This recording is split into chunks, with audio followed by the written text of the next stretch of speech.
Just said, my name's Cameron Kilton. I am an operator of two different ISPs. I started Mid-Coast Internet with Jason Philbrook back in the late 90s. Met Patrick in the early 2000s back in the BreezeCom/Alvarian days. So I've been kind of playing around, sitting in that awful 1.5 megabit max base station stuff. Recently in 2014, left to go join startup Red Zone Wireless out of Maine. That was an investor-backed Band 41 entire state of Maine build. We deployed 30-something Alcatel-Lucent 8x8 base stations. Patrick tried to sell me Telrad when he was there. It wasn't ready, which is what I told him at that time. Later on, about a year into it, I did buy some Telrad base stations because I didn't know about Baicells. And we did about 100 eNodeBs with Telrad, and in all this disclosure, I still help support that network, and my brother still works there. So it's a pretty small, incestuous business, as you all have come to know, and that's kind of how that all works. So yeah, a little humor note. So my first trip, I'm running around with Cameron, and I'm driving, and as I'm driving, he's basically doing, and I'm paying him, he's doing Telrad support for their largest operator. Yeah, they couldn't get the EPC working. I should send him an invoice. That would be kind of funny. I already sent him one, though. So I'll kind of dive into it here. It's probably a good thing I'm actually on a wireless mic here because I like to walk around. I use my hands a lot, so I'm going to apologize ahead of time. But I'm going to speak in generalities a lot. I'm not going to read the slide. I'm pretty sure all of you guys know how to read, and gals. I've seen a few here as well. But what we really get into is I really want to emphasize, like everybody knows how important it is for frequency planning and not stepping on your own toes from a frequency reuse standpoint. And we'll get into that, obviously, the importance of RF design right from the word go, site selection, antenna down tilt, antenna selection. I'm going to put some do's and don'ts on here, but don't get too angry for trying not to throw things that are hard. So I'm kind of going to bounce back and forth here because I'm just going to speak to a couple different things. But one thing you want to plan going into any greenfield network from an LTE perspective, I'm going to guess that most of you all have deployed Baicells as your first LTE deployment. Is that, throw your hands up if that's your first dive into the fun? All right, great. Who was Telrad at first? Okay. So service coverage is obviously something you always want to determine. That's always the million-dollar question: is how much can I cover with LTE? And you know, the default answer is better. You just get better propagation characteristics out of the modulation schemes and other technology advancements. Kind of the learning curve into LTE is LTE was never really designed for a fixed wireless application. So over the last 3-4 years, it's really the carriers, you know, trying to deepen their pockets even have noticed that. All right, mobility, we're just trading customers. You know, T-Mobile's stealing them all from Sprint right now and Verizon, and now Verizon's going to try to steal them back. So they're looking for new revenue streams, and the next thing they're looking at is fixed wireless, to the point where even the larger OEM manufacturers are trying to come up with ways to do that. You know, we are really focused on that particular component to it with things such as mobility timeouts. Typically, you'll see in LTE networks, you're going to run into situations where it's designed to time out after 5 minutes of an active phone. So if your phone is shut off for 5 minutes, eventually the core drops that connection completely. Well, in fixed wireless, we don't want that to happen. We don't want the core just to forget it ever existed. And, you know, and that way it has to it takes longer for the device to come back online. So with fixed wireless, we kind of eliminated that timeout function. That's new to the LTE game. Next is obviously capacity, and that's you saw some of Jesse's speed testing up there, and that is actuals. Like we've literally seen 112 megabit to a UE. We just did a test over in the Midwest and got 112 megabit down, and we saw as much as 14 to 17 megs up, and that's with our current category 4 UE. Then you Actually, that was with the new prototype of the new one because it has a gig port. That's right. So the new UE coming out, the 11, right? The new 11. No. That was the 19? Yeah. So the new one has got the gig port, so the 10100 port, and I think the new 11 is going to have the gig port on as well. Then of course you got cost. So these are all variables that you guys have probably come up with making your own business plans. You know, we used to say, at least I used to say, is you have capacity, you know, price, and coverage. Pick two. You know, that's kind of how that always went back in the early days. Then of course you got management and all that fun stuff Jesse alluded to when it came to you know, VLANs, you know, some things I pointed out. I mean, my very first thing I said to Jesse when I got my eNode B is like, this damn VLAN's not working, because I ran two different VLANs. I ran a data VLAN and I ran a management VLAN on my eNode Bs. Then, you know, come to show, I was like, oh, that's not working, so that's got to be fixed.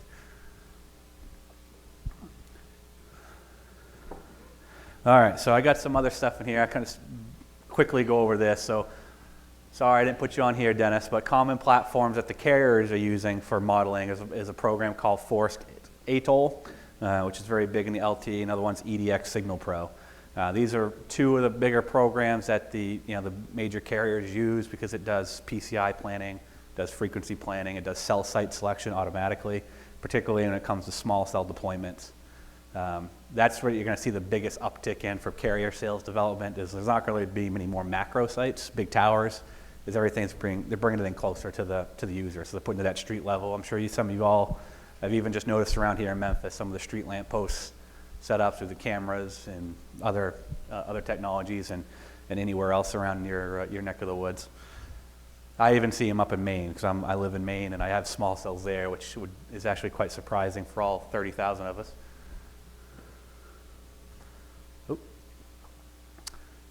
Important characteristics when it comes to an RF plan: terrain, clutter, and your population. I take all these into account when I'm doing some of my advanced propagations. If you've reached out to me, I know some of you have, for a high-level design, you're not going to get population and full clutter out of me because that true clutter data costs a lot of money to acquire from data collectors like that. Just for an example, to buy the entire clutter data for the Northeast is about 150 grand for 1 meter clutter data. So I try not to go out and just start buying stuff that I don't use. So most propagation software, and Dennis would probably even correct me if I'm wrong, has at least terrain data at a very minimum.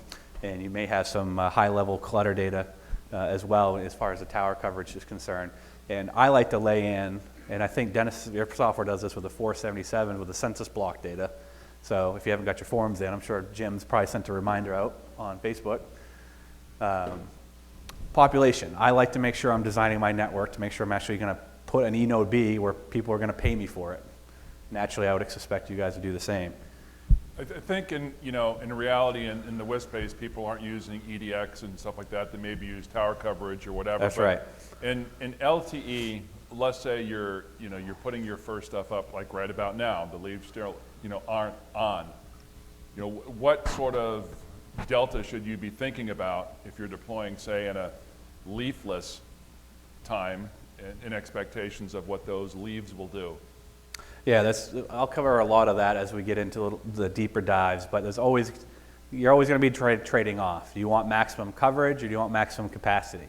Coverage, obviously, that depends on what you're putting on for tilts. We want to make sure we get that full 10-mile range.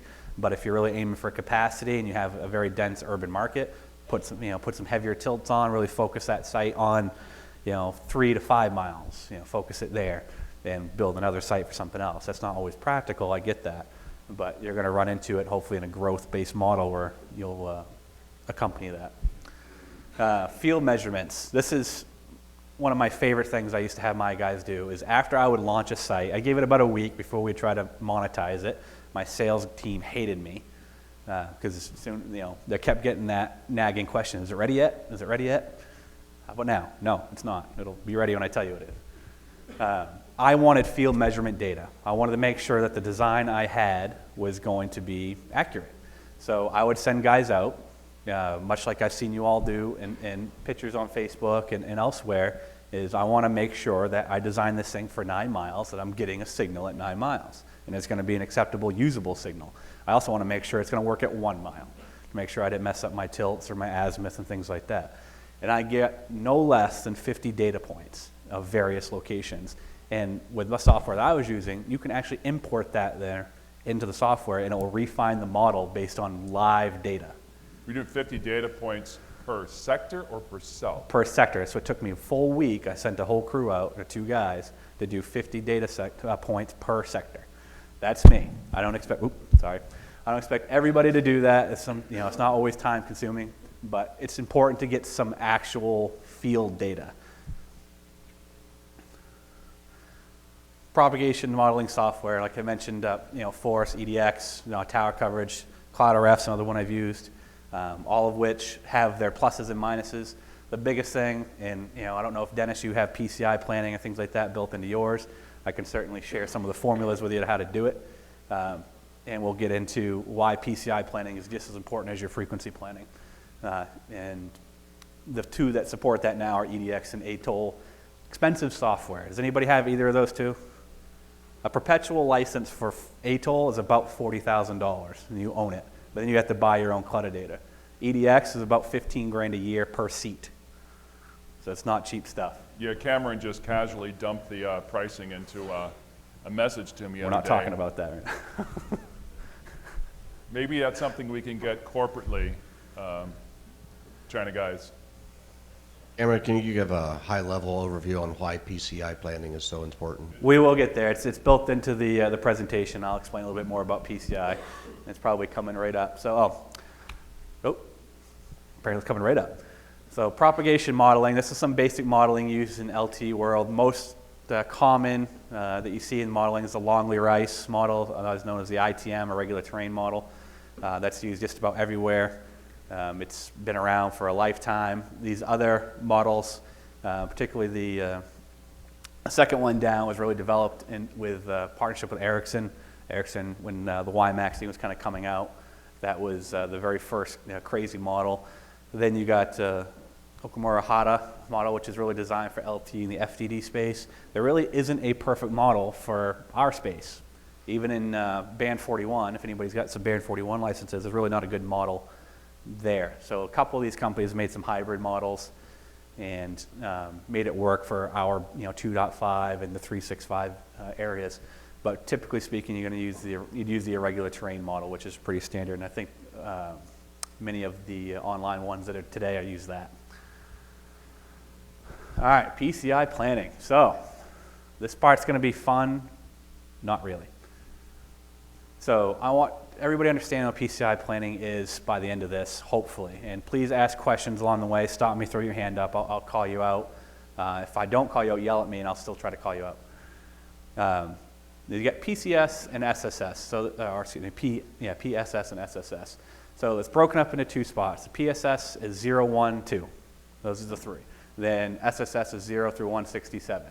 These are all mapped, you see in the PSS, between subframes 0 and 5, mapped on the subcarriers and OFDM signal 6. That really means a bunch of nothing to most of you, and you don't need to. Just don't. It's not worth the time and effort to pump into it. Just the important part is why PCI is going to be important. Then obviously you got the SSS subframe 0 and 5 as well. So these synchronization signals for PCI, the PSS and SSS, are transmitted every 5 milliseconds. Now this is part of when I talked about the UEs always looking for the best option. That's kind of part of that synchronization signal. The ENOB is transmitting it out, says, hey, this is what I got, this is what I'm capturing. It could also be hearing another one, this is what I'm capturing. Talk to me, Goose, what's the best signal?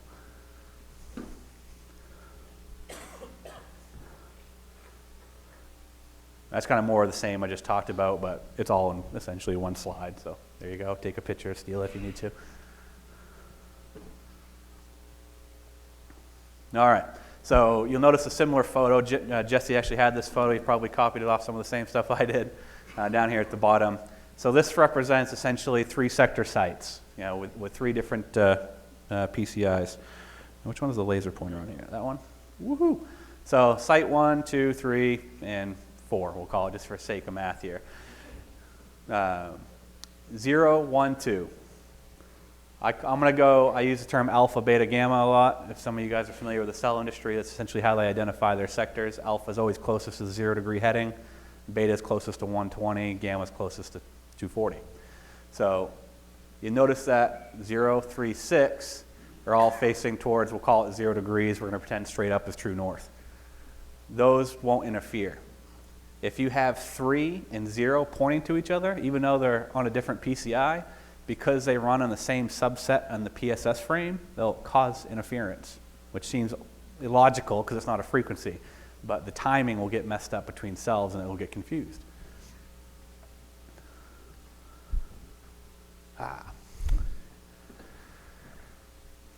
Kind of a self-explanatory slide. PCI should be avoided within the same site, so please do not run the same PCI on the same site, like 111 on one site, because you're thinking that's logical for some people. This is site 1, so all my PCIs are going to be 1. This is site 2, all my PCIs will be 2. Don't do that. Especially if you do PCI lock, your UE is going to have a conniption fit on which one to try to attach to. It's going to have no idea what's going on.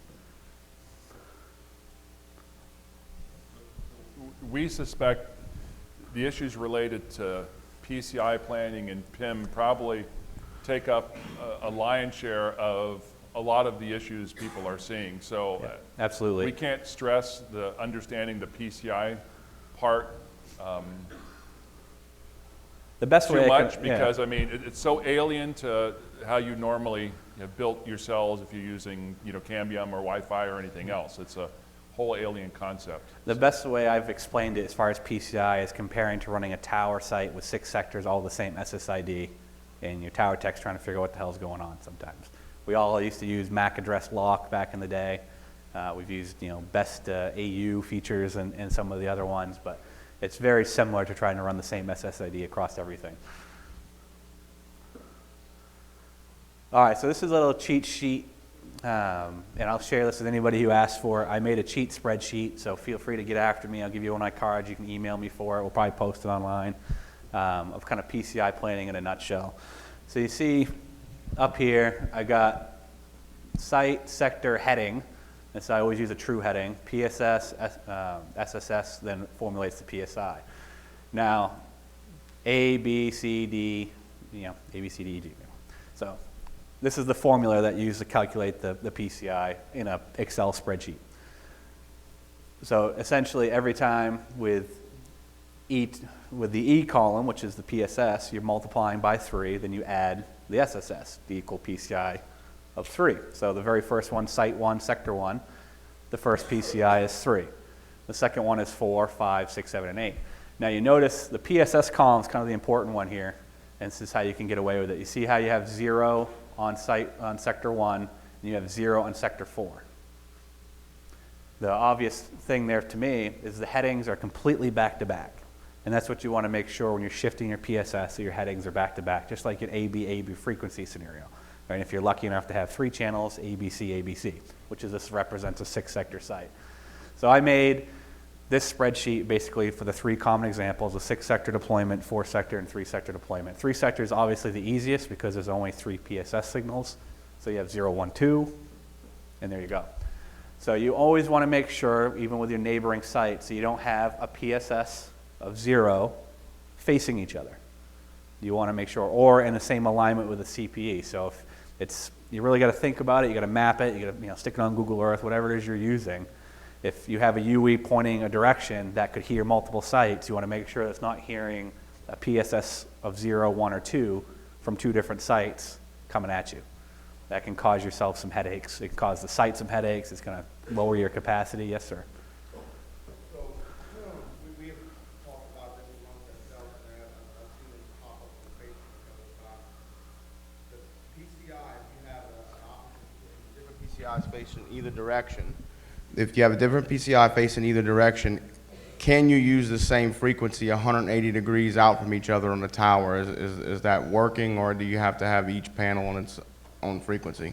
No, you can go AB, AB. You can go if they're back to back. If they're literally back to back, I would discourage it. You're going to have some problems. But if you have some good horizontal separation, an AB configuration for frequency reuse 1, totally acceptable. I'd expect nothing less. So what do you guys recommend as a vertical height separation? Vertical height is not necessarily as important necessarily on a back-to-back as it's going to be your horizontal separation. Because if the radios are too close to each other, for example, literally back-to-back. Like on Roan 25, it's not going to work. Try to put some standoffs in. I'd say 3-foot standoffs on either way, have some separation. You're still going to have some overlap, but you don't want those puppies sitting on each other. Cool. Obviously, Rowan 25 is probably the common deployment if you're fortunate enough to have some bigger towers. Obviously, I get it, but I've built plenty of 25s myself, so I understand.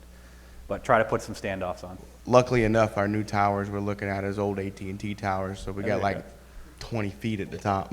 So I actually, when I built up in Red Zone and did that network, I was pretty much on American Tower, Crown Castle if I absolutely had to, because they're absolutely horrible to work with, and SBA and all those other guys. So I've been on all the big towers. I've also been on the little ones. With the big towers, we always had to use sector frames. They had a 7-foot face. They stood off the tower another 6 feet. So I had almost 12 to 14 feet of horizontal separation between my sector arrays. That's obviously what the carriers are doing, and it's for a good reason. Nothing isn't without its thoughts. Now, any questions on this? Guys, I do not expect you to get this necessarily right now. It took me 3 or 4 days of constant studying to really understand the whole concepts of PSS and SSS. Yes, sir.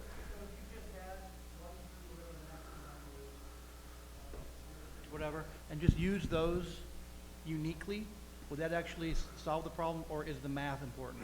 No, you got to follow the math. So I hope you paid attention in high school. I know I didn't. So follow the math. The math will be your guide in this case. This is why your PCI is just as important as frequency, and I cannot stress that enough. And it doesn't seem like it, but it really is that important. It can cause you a lot of headaches that none of us want. We can create enough of those on our own.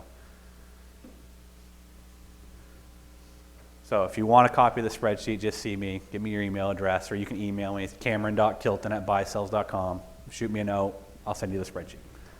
By the way, you'll see Rick on this side and Armando on this side floating around with the mics. Your questions are important, not just to you, but to the audience. So I want to make sure that the video captures them. So please, raise your hand and give these guys a little bit of time to get the mic to you before you ask your question.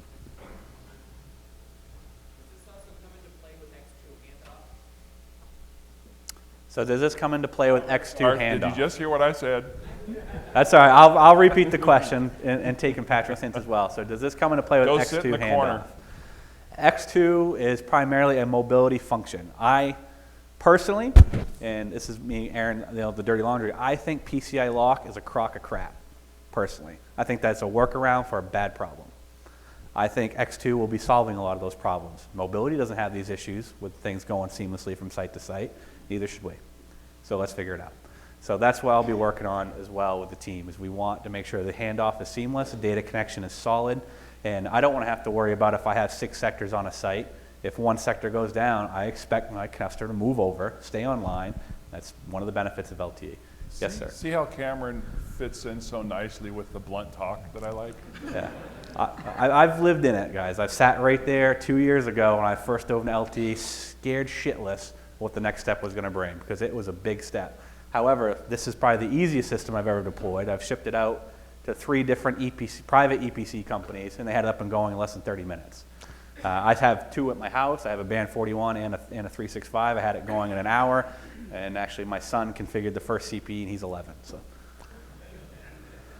yes, sir. By running in LGW mode, don't you screw up a lot of that roaming capability? Because if you're in routed mode, you're going to pass out a different IP address, and if you're in NAT mode, you're going to have NAT translation problems. Yeah, you will need a core. Yeah, and this is where the local EPC, I think that was the lone question in the box out front, was local EPC. And I am a big supporter of having your own EPC for reasons that I can go probably another 2 hours on of why it's important. The cloud EPC is great if you're coming into this. You have one vision in mind, that's providing internet. But having your local core opens up the possibility to IoT devicing, selling private networks over your LTE network with APN. Private APN is exactly, I think, the question you asked earlier today is huge. I love it. I ran multiple APNs all the time. I could sell it to the water company, sell it to the electrical company. Say, here, you're going to have your own network. You can run your own smart metering system off this network. It's virtual right back to you, hands off. And I'm going to carve out a sliver of prioritization in one of the bearers that Jesse was talking about. And all that's achievable with a local EPC, not a cloud EPC. So if you open up your vision in the LTE marketplace, it can be much broader than just providing fixed internet to anybody. You really can open up your potential sales opportunities to be significantly bigger, your customer base opportunity to be huge. Yeah, And and, LTE and even has a though lot of there's value. maybe one index card in the box of that question, I know there's a lot more people with that question bouncing around in their heads. Know that in other markets outside North America, people are running off our locals, so running VMs with our software. So our issue in getting it commercialized here is just getting all the documentation and all that kind of stuff right, and then making sure guys like Cameron and Jesse can pound on it a while, and I don't want to make people guinea pigs. Yeah, It's basically that simple. Yeah, as far as EPCs are concerned, if you're going to have your own local EPC, I know I've mentioned, sure, I think you said you had one over there. What brand are you using, if you don't mind me asking, if you have an EPC? The 2020s? Yeah. How you liking them? I had 3 break already, so. Makes you drink? Me too. I lost a lot of hair, in case you couldn't tell. No. There's a lot of third-party EPC vendors out there, and that's what they do. However, just much like us, they're subscription-based modeling. All right, so they can either charge per user or they'll charge per sector. You kind of got to pick up which way you want to go with it. Say what?